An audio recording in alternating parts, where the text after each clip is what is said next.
Good evening, everyone. I'm Armen Minassian. I'm happy to be moderator of Aurora Dialogues Online.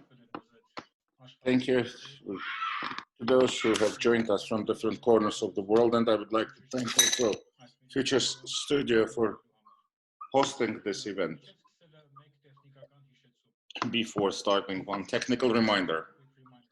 We have English translation available for those who are connected via Zoom. In the meeting options, please click in Interpretation and select the language channel with English language. Thank you. I would also like to say that you can send us your questions. I'm happy to introduce to you three heroes of our days, three doctors and marvelous persons. Dr. Koloyan, Wigmore Clinic, Child Orthopedics Service, Head of Service, Dr. Armine Barkhudaryan, OBGYN, founder of Traveling Doctors Organization, and Dr. Armen Mkrtchyan and other OBGYN. Colleagues, if you agree, let's call each other by name because we know each other well. Dear Armine, when I was introducing you, I remembered also other doctors. Two surgeons, you can introduce them better than I do.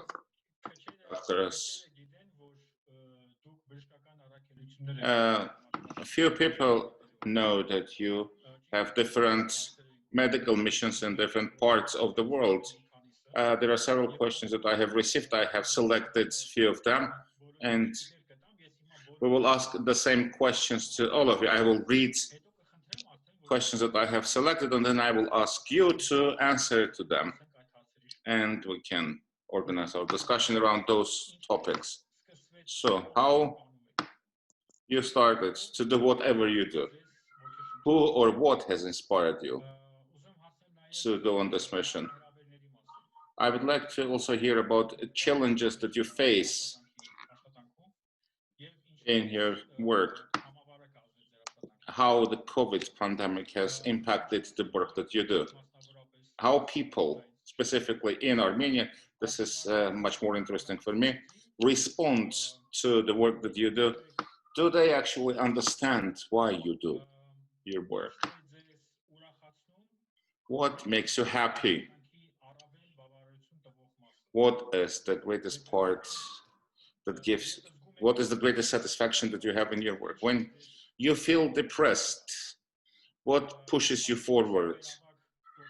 Let's start with our senior colleague, dear Karen. I know that you have many interesting stories to share with us. Please.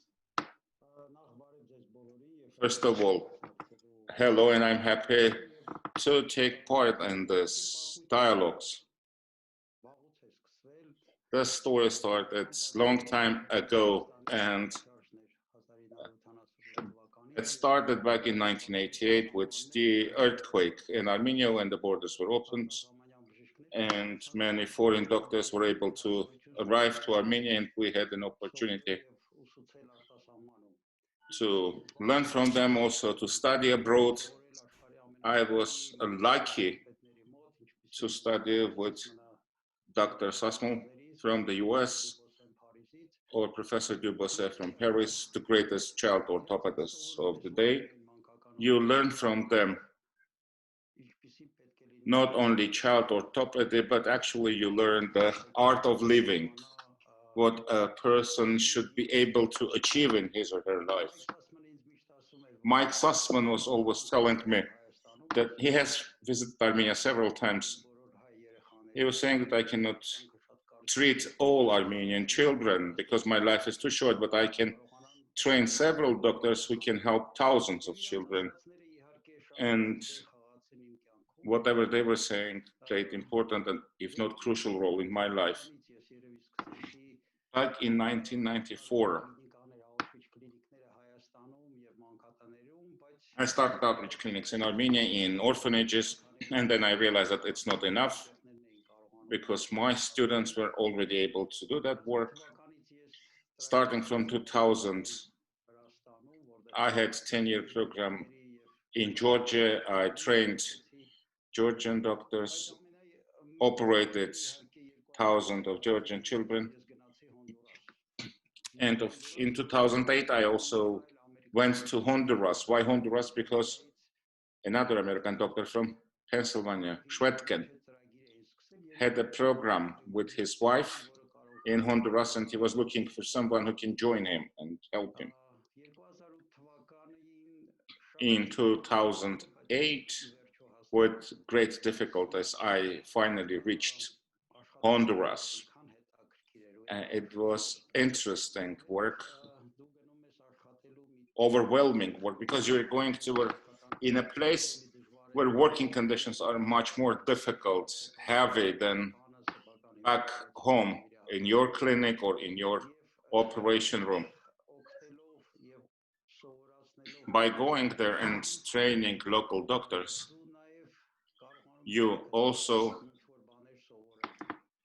learn many things. I have learned many things through my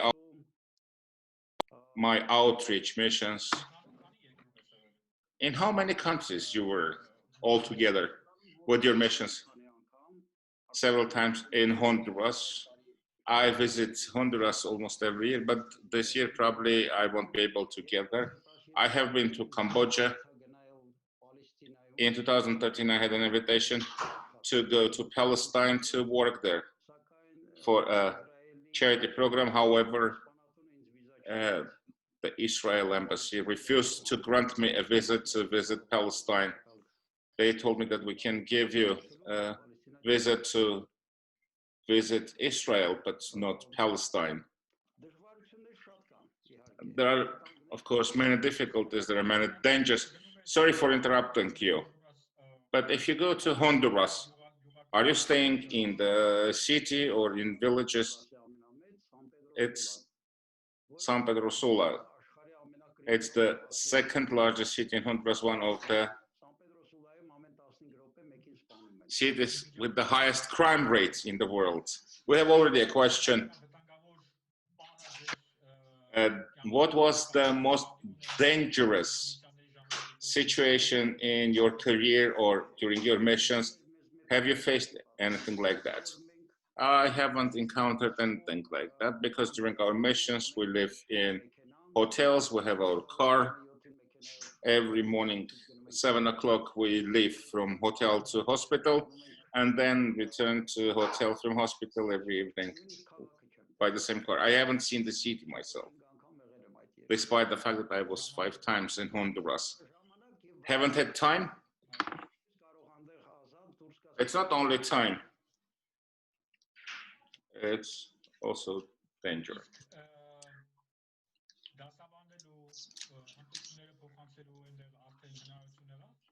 Have you had an opportunity to transfer your skills, teach them? In Honduras, where you have 6 to 7 million population, there is only one trained child orthopedist. In Cambodia, with 8 million population, there is no child orthopedist.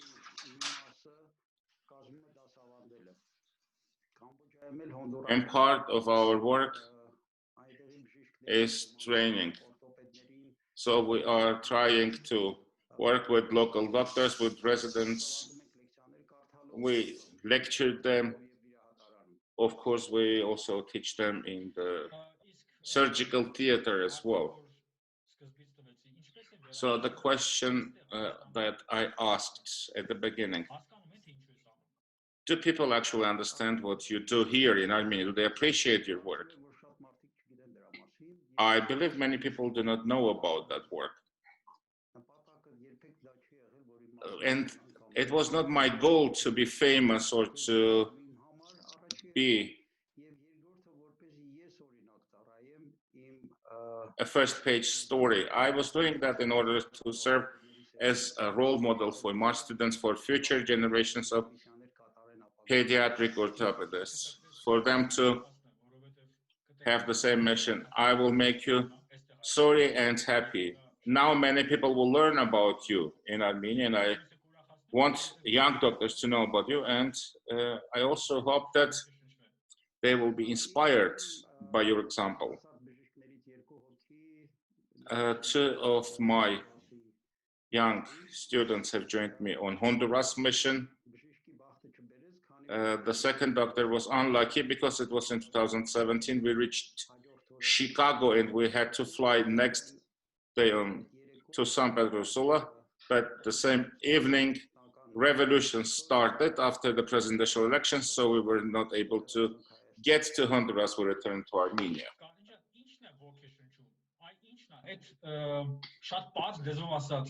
Armen, what inspires you? What is your fuel that moves your car? First of all, you are able to help children who will otherwise never receive that assistance, that help. They would be wheelchair, they would be handicapped, won't be able to live a full life. Secondly, you are able to teach and train people. The first Hondurasian was a doctor from San Pedro Sula who visited Armenia, who was working with me. So we talked so much about Armenia that he was absolutely thrilled. And in 2018, he visited Armenia with his girlfriend. So he came in winter, and first time in his life, he saw snow in Armenia. Before that, he never had a chance to see snow, and he didn't know what that is. So by teaching 2 or 3 doctors, you're able to reach out to thousands of children. Difficulties are many: financial, long way to travel. Before you get to Honduras, you cross half of the world, half of the globe before you get there. But even interaction with children, local children, is an utmost pleasure. You don't know their language, they're Spanish speakers. I don't know Spanish. They speak dialects probably. But when you're looking into their eyes, you understand that children around the world are the same. I have seen children whom, if I would encounter, let's say, or run at on the street, I would consider them to be children from Armavir, Mars. Do you have any pictures to show? So I would like to ask a question. You are a very busy doctor in Armenia already. You do surgeries, so surgeries that others do not do. Probably they do already because you have taught them, but you have answered to the question, actually, what inspires you. Do you see the, yeah, we see the pictures. This is Cambodia. Cambodia was extreme poverty. It was very difficult to work there.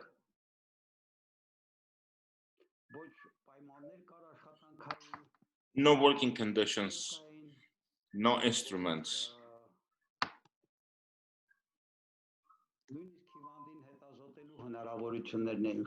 Even options for examining patients were limited. We had 4 operation tables in the same operation room, and all 4 surgeries were done concurrently, simultaneously.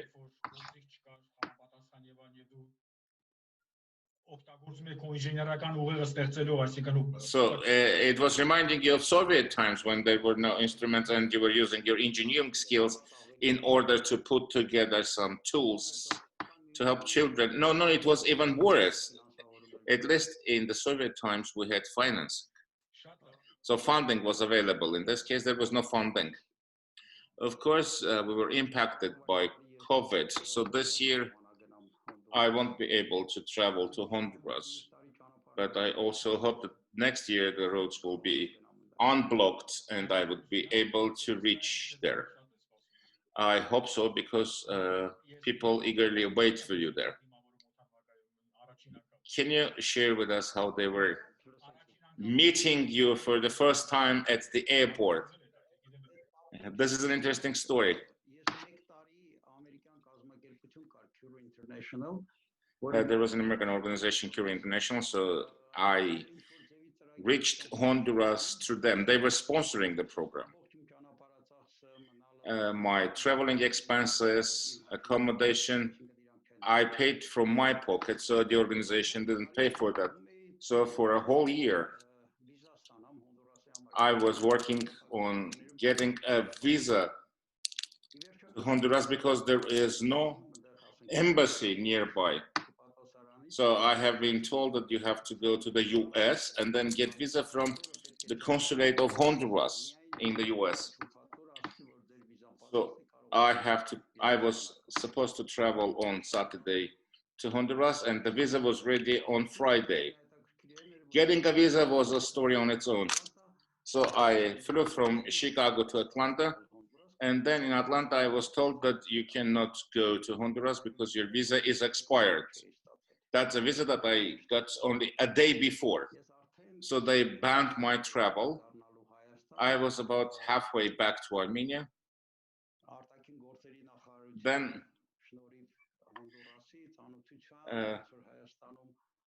Ministry of Foreign Affairs of Honduras intervened, and they let me to arrive to Honduras, to San Pedro Sula. So the entire airport was talking about the fact that I had to arrive a day before, and I was not able to do that. And we went from airport to hospital directly. And I actually checked, not I, we together checked 108 children during that first day. May God grant you health and strength. So can you tell us what satisfies you the most in your work? The happiness of children, of course. Improvement of their health. A child who never walked starts walking. That's an utmost pleasure. Thank you very much. Dear Armine, yes, hello. So you know the questions already.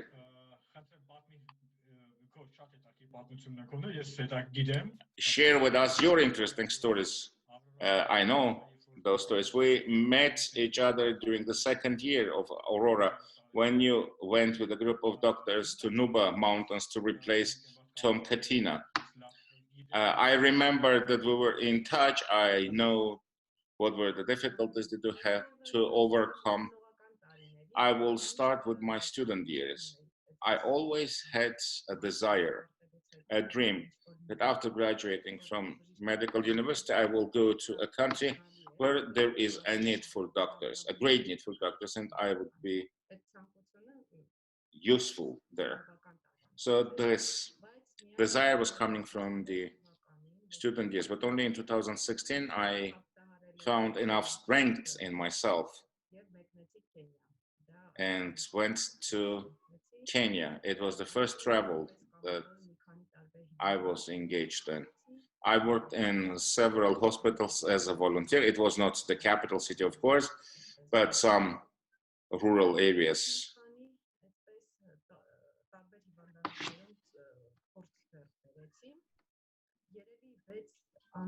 I got experience from different hospitals. I stayed there for about 6 months, and then I received a call from Armenia.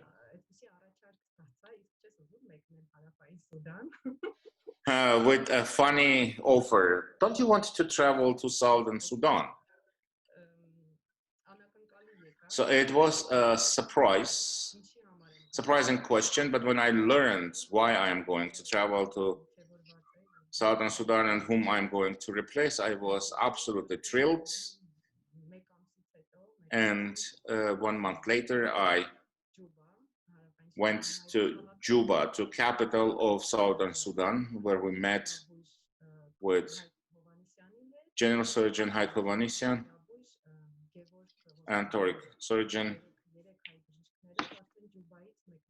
Dr. Voskayan, and 3 of us went to Nuba Mountains, where for 1 month we replaced Mkrtchyan, who was at that time in Armenia. So everything went well.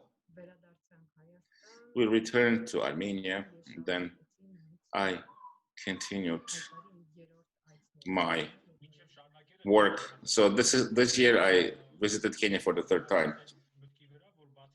I just found a link that connects all of us, we all are doctors, but there is also Tom Katina, Armen, you, I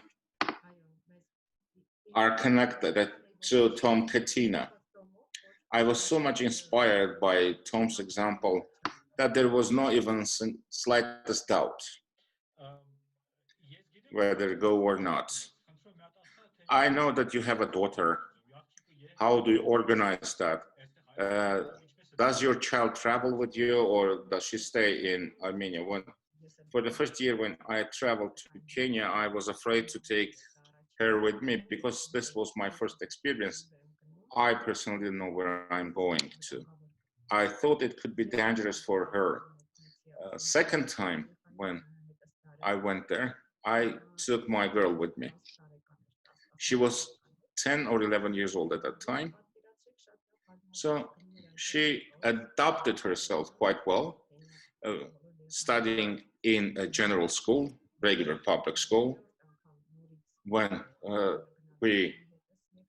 I went to Kenya for the third time, she again accompanied me, stayed there for 9 months. She was studying 9 months in the school, learned Swahili. She likes there, by the way, very much. She is very much satisfied. Have you ever had such dangerous situations that you found yourself in? There was a dangerous situation on the border with Somalia. There was a Safari Doctors organization. We visited Kenya-Somali border. So 3 of us had to visit those bordering villages and provide them medical services. The road itself was very bumpy and difficult. You know that there is also a terrorist group, Shabab, which is often kidnaps people or organizes terrorist acts there, and the doctors are not safe. And I'm white, women, Christian,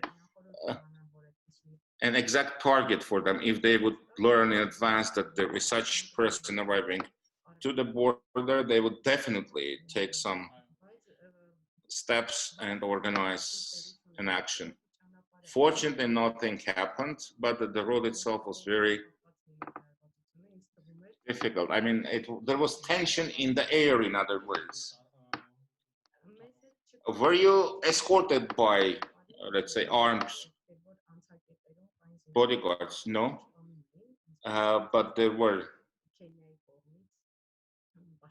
armed people who were protecting us at the checkpoints from the Kenyan side. But they also didn't know who we are, why we're going there, what is our mission. This is also stressful. There was a moment when we were asked to leave our cars. Several armed people approached us and asked us to turn our faces to the forest. So we turned definitely, but at that time, I thought, okay, that's the end of it, probably. This was probably the most scary moment. You are telling us a story from a movie story. I also thought that I'm in a movie and this is not happening to me in real life. Can you say me a few words about your organization? Because you have established one. A few words. How many doctors are involved in the organization? Do you have also other Armenian doctors, or are you planning to involve Armenian doctors in your work? When I returned from Sudan, my next mission was to Syria. It was last year in Aleppo.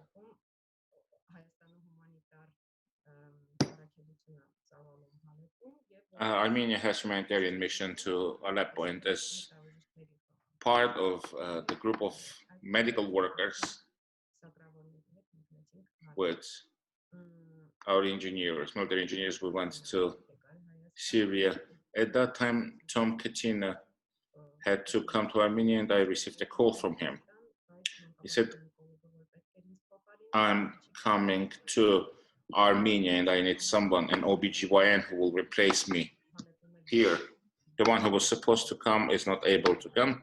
And I was in Aleppo. It was a difficult time, bombing every day, shelling regularly. I said, just a moment.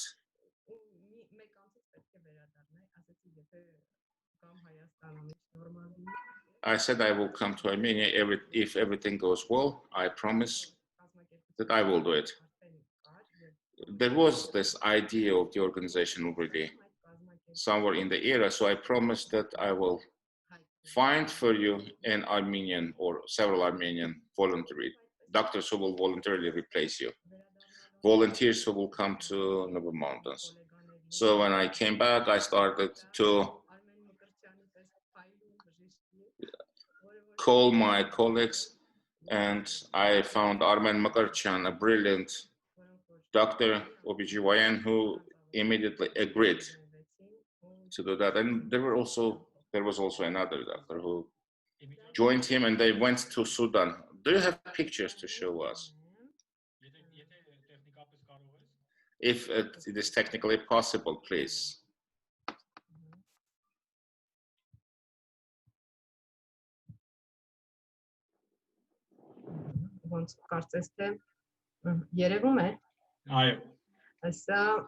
So this is me, Haik, Gevorg, and Tom. This is our first visit to Sudan.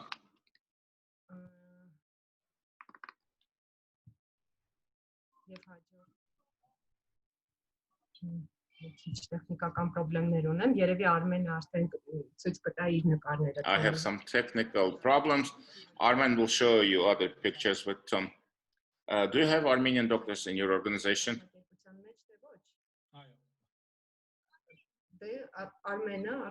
Armen, Arshak. I have also received many applications from doctors. I was not expecting to have so many agreements. They have agreed to leave specifically to Sudan because of Tom Katina, of course. If Armenian doctors hear the name of Tom Katina, I mean, there are no questions for Armenian doctors. Are those new doctors or experienced doctors? Basically young doctors, but there are also some experienced ones as well. There are even lecturers from the Armenian State Medical University surprisingly calling me, wishing to live. There are many well-known practicing doctors who are calling me not once, several times, asking me when we're going to relaunch this program. I forgot to ask Karen this question. What is the opinion of your family about your work? You're visiting several times, so they have probably given up.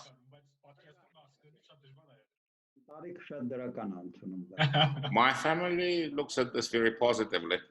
They're only quite anxious because you're going to a place where the crime rate is very high. But because now there is internet and there is a possibility of being in touch every day, it is easier to overcome those difficulties.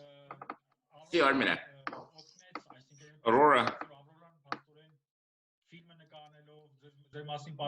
by filming you and telling about you, made you famous in Armenia. Karen is very low-profile person. No one knows that he is taking part in such missions. He is known as a practicing high-quality child orthopedist, orthopedician, but I would like to know. Probably there are people who are asking you, Armina, you are a woman. Why are you going to such dangerous places? Sudan, Aleppo, Somali. Of course, there are even people from my colleagues who do not understand why I am doing that. My classmates, my relatives do not understand that, but there are also others who follow my example. So when we went to Syria, With the second cohort, my friend went there just because she followed my example. Most importantly, you know what you're doing. It is difficult to explain, convince everyone. It's just a matter of calling. There are people who understand you, and there are others, no matter how many times you explain it, they won't accept it. They're afraid or do not see any meaning to it. What is the most inspiring thing for you? What is moving you forward? First of all, you see gratitude in the eyes of your patients. You see that your work is appreciated. This is an undescribable feeling, I would say, in the world. When you actually get utmost pleasure of the work that you do, and there are people who are so grateful to you that you are happy to see that gratitude. Probably this is the most inspiring thing in your life. I believe you had the same experience, lack of instruments, as Karen had. Of course, in Somalia, and I know Sudan, what is the situation there, but in Somalia probably as well, you don't have instruments, you do not have conditions, etc. Of course, there is lack of everything, instruments, surgical stuff, disposables, etc. But we learn, use whatever we have in our hands. We do whatever we can with this. We use actually everything possible, everything available.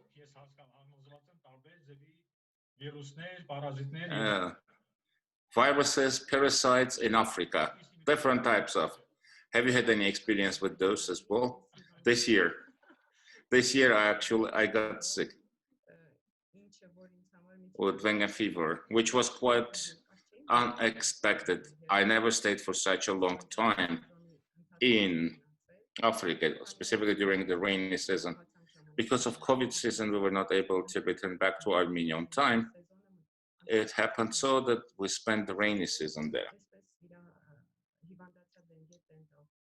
So I had dengue fever. Several days were quite concerning. I was actually concerned that there would be some complications. I had very low level of thrombocytes, but fortunately, no complications. Be careful, please. And one more question.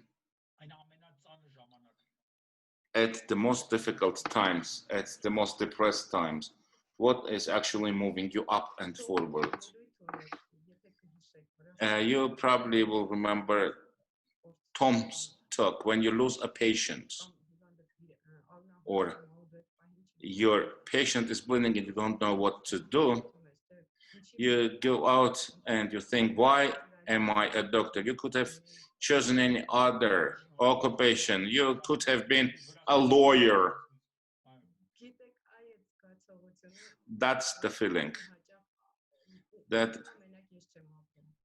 often visits me and other doctors as well, surgeons, other medical professionals, when they find themselves in a situation where there is no way out.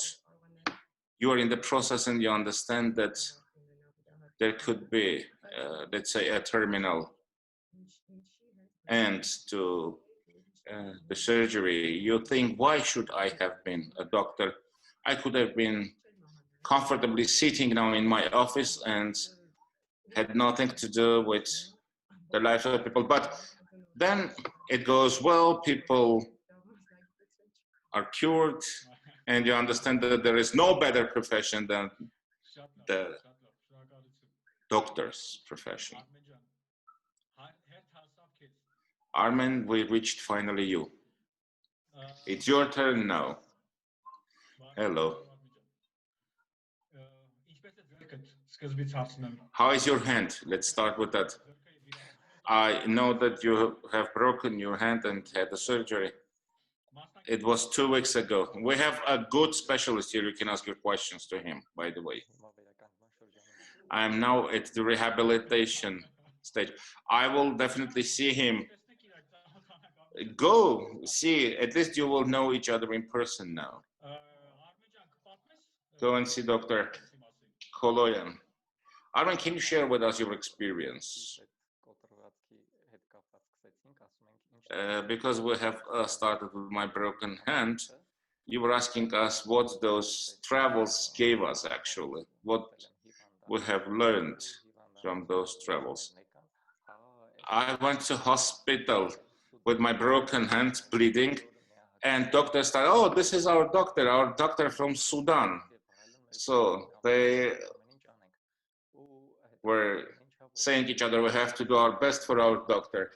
And the medical personnel were telling me that this is the amount to be paid for the surgery, but we will do it for free because you have done so much for our profession, for our nation, that we will definitely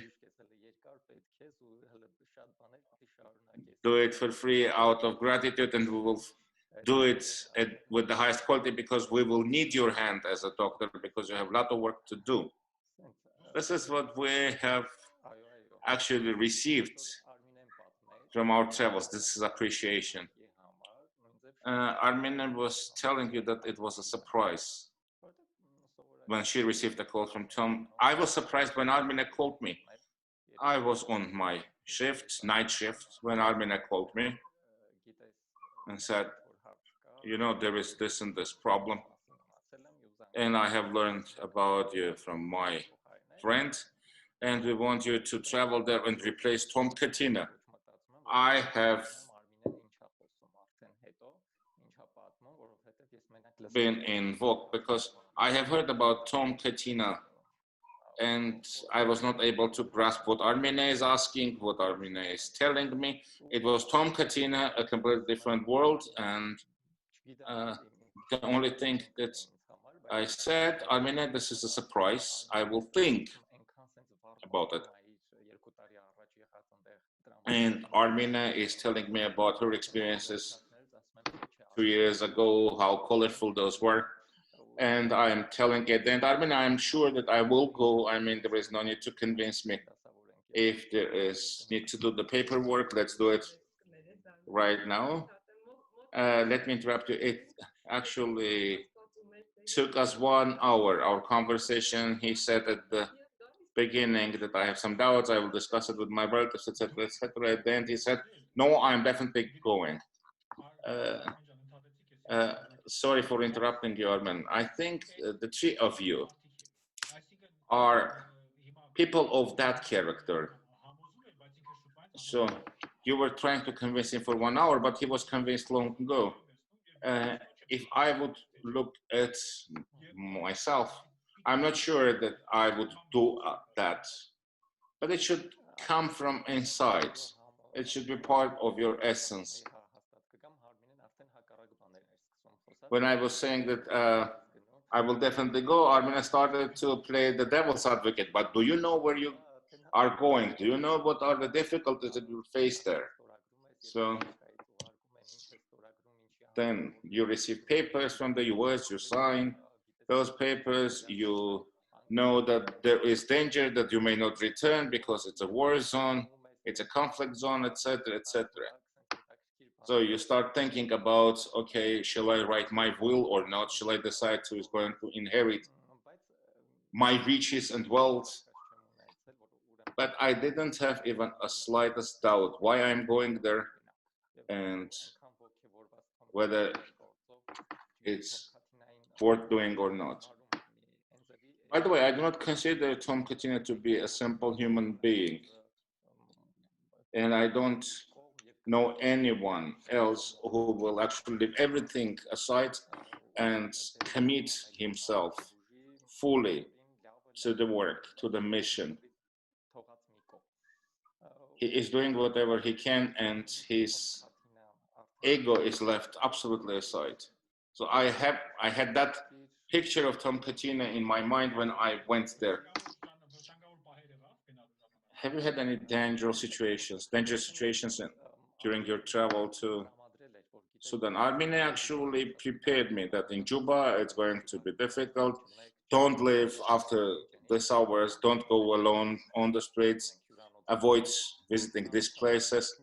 So we went to hospital, and hospital is beyond, it's behind the barred zone. The doors and windows are closed after 8 o'clock, and the patrols are on the streets, armed. You don't know what to do there. But the most interesting part of this happened when we had to leave to the refugee camp. And after several days in the refugee camp, we had to continue to the desert, to the place where we had to arrive. So we didn't know what to expect. After we passed checkpoints of Southern Sudan, we learned more and more, because at every checkpoint you have some people with machine guns, etc., etc.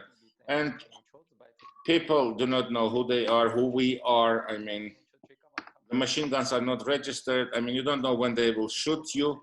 There is no one who will hold them liable. Let me show you a picture. This is not Sudan, it's Honduras.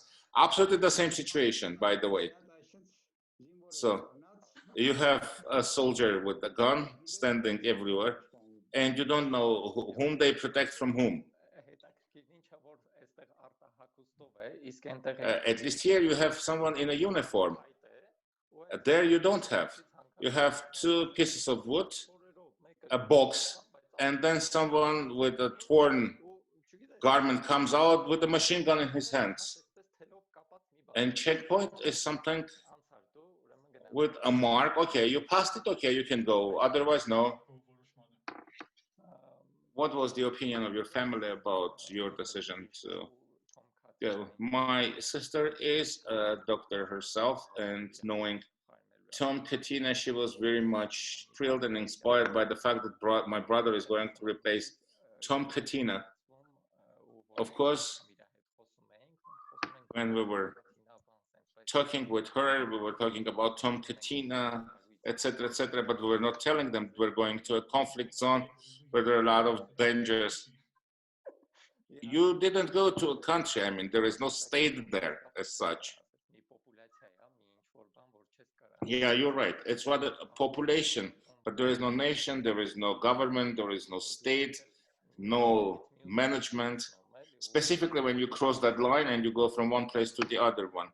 So you don't know whether this is Sudan, Southern Sudan, who is ruling there, who is responsible for that territory. You don't know what is happening, what are the developments to expect. And the return itself was another adventure. What was the stance of your colleagues? Most of the colleagues were saying, stay here, do your job. Why are you going to go there? Enough is enough. And others are trying to inspire, telling that we need role models like you. I wouldn't do it myself, but by seeing you, I'm being inspired.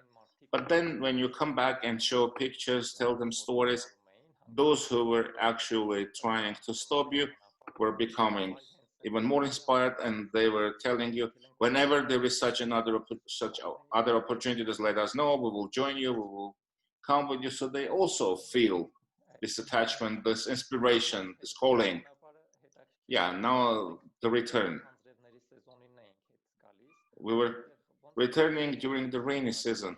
So the rain starts falling and you are not able to travel from one place to another because the roads are flooded.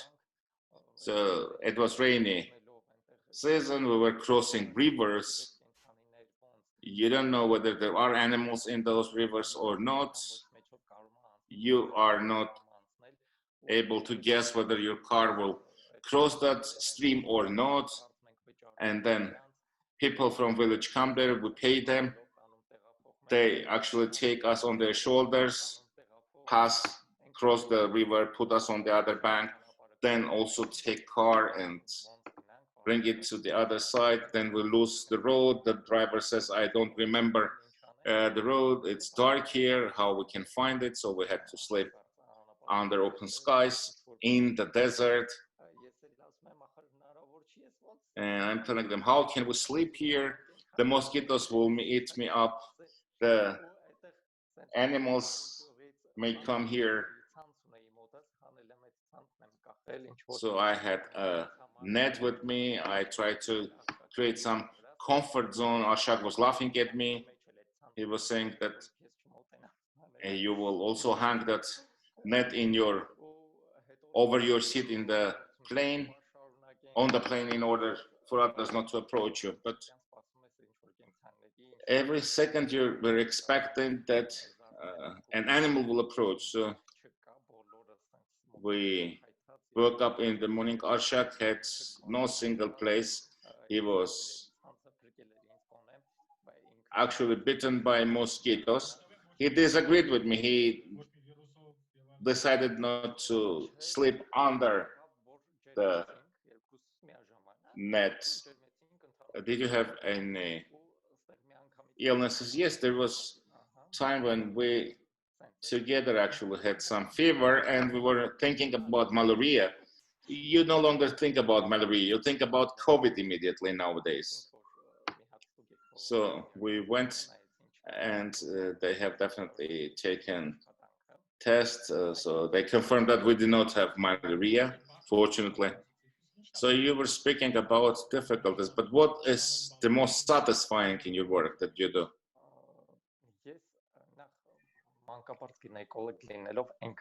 I'm an OBGYN. I like my work very much.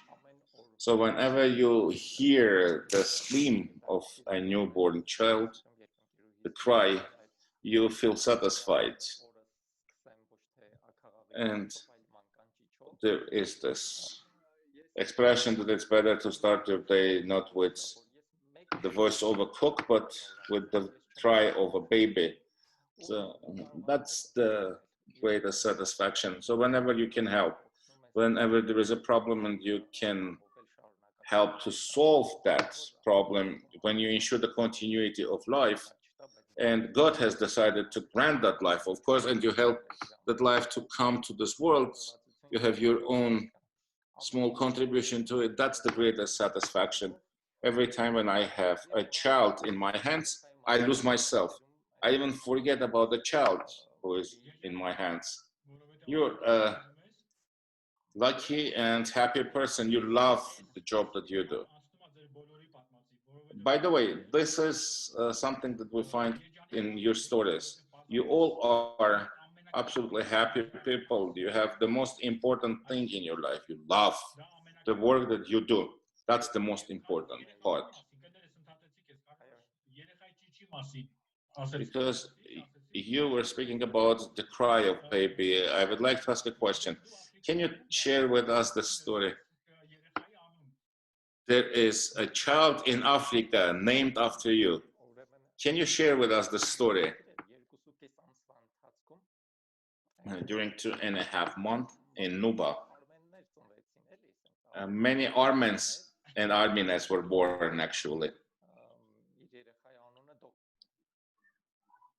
There is also a case when someone named her daughter Dr. Armine. Oh, Dr. Armen, sorry. And I was telling them, my name is not Dr. Armen, my name is Armen. No, no, no, no, let's stay it that way, Dr. Armen.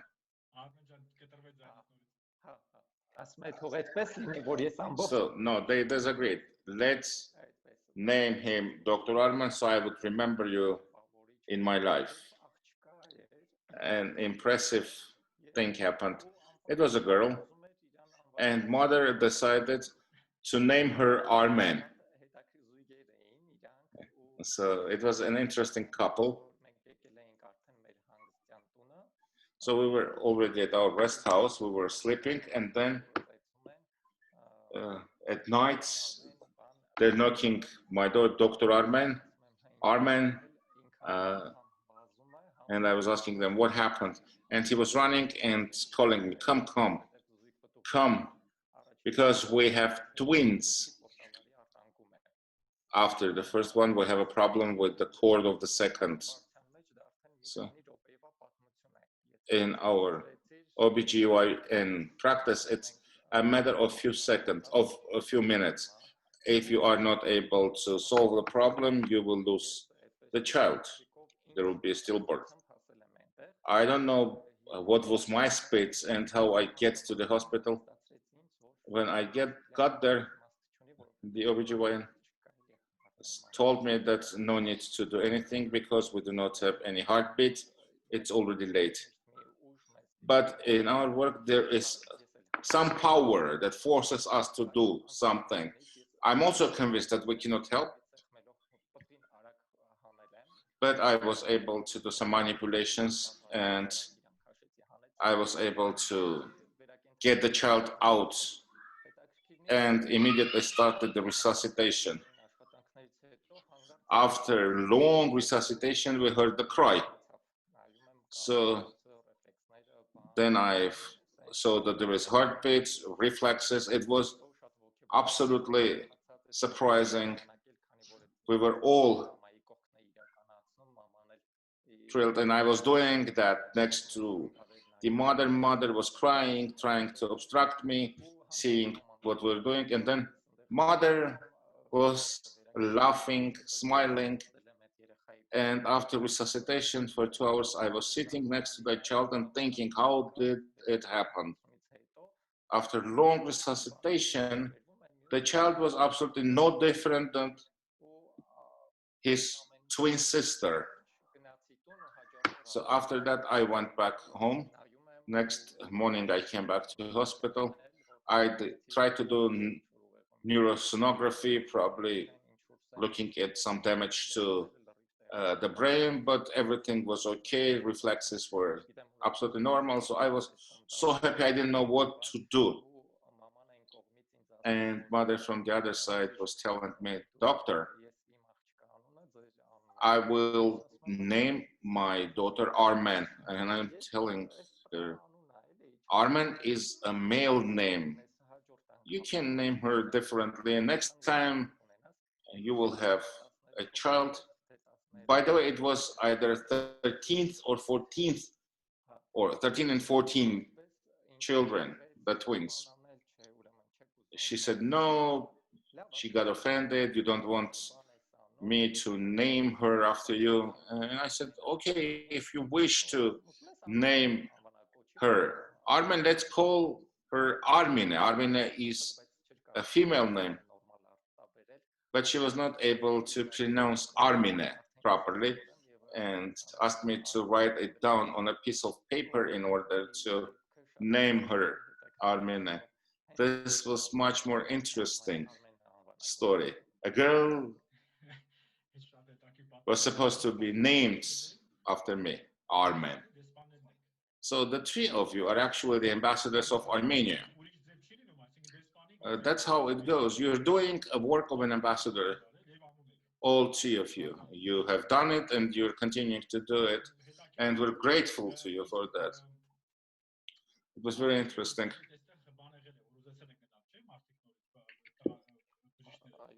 You said that there were others who wanted to follow your example here from Armenia. There are many, actually.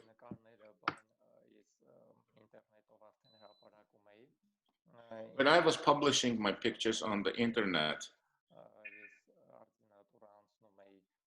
I was doing my internship at that time at Erebuni Medical Center.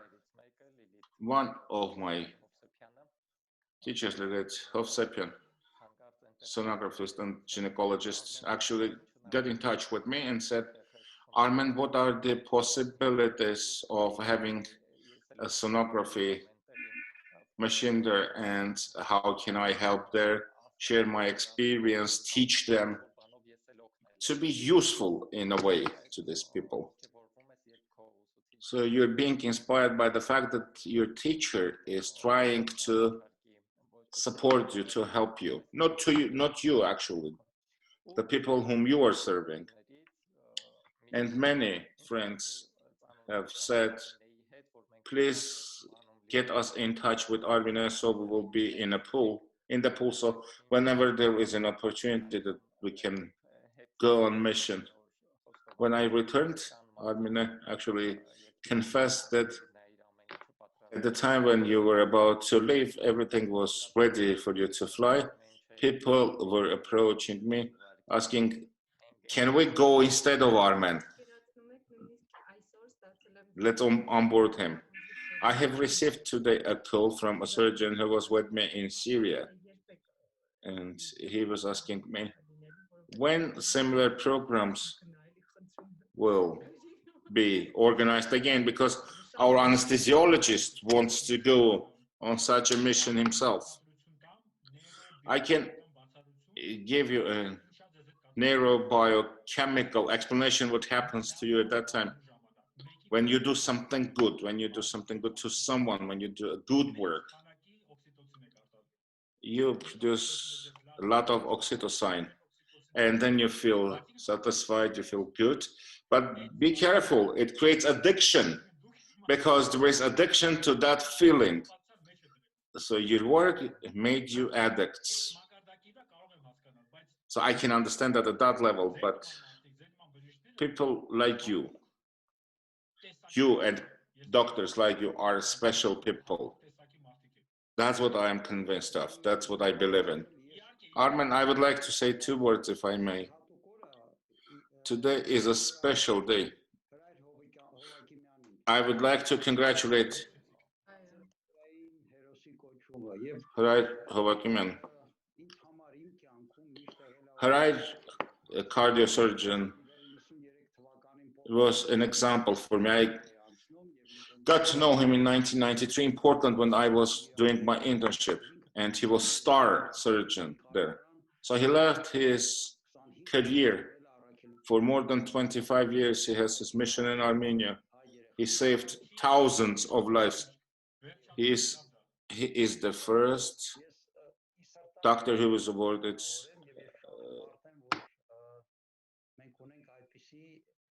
the highest award, hero of Armenia. And he is he is the first doctor who was on the front line. Thank you, Dr. Koloyan. You know him personally. Thank you for specifically underscoring this important event. I'm here, by the way, due to the program or service created by Hovakimyan. I am very grateful to you for finding time and taking part in this dialogue. I hope that as you were inspired by others' examples, you would be also a role model inspiring young doctors. I cannot say how grateful I am to you. Just one reminder related to Aurora Prize.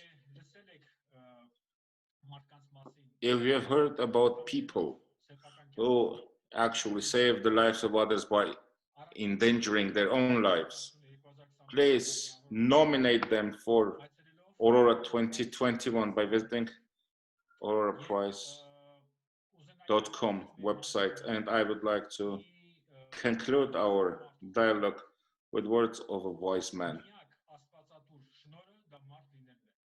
The only God-given virtue is being a human being. Thank you. Stay healthy.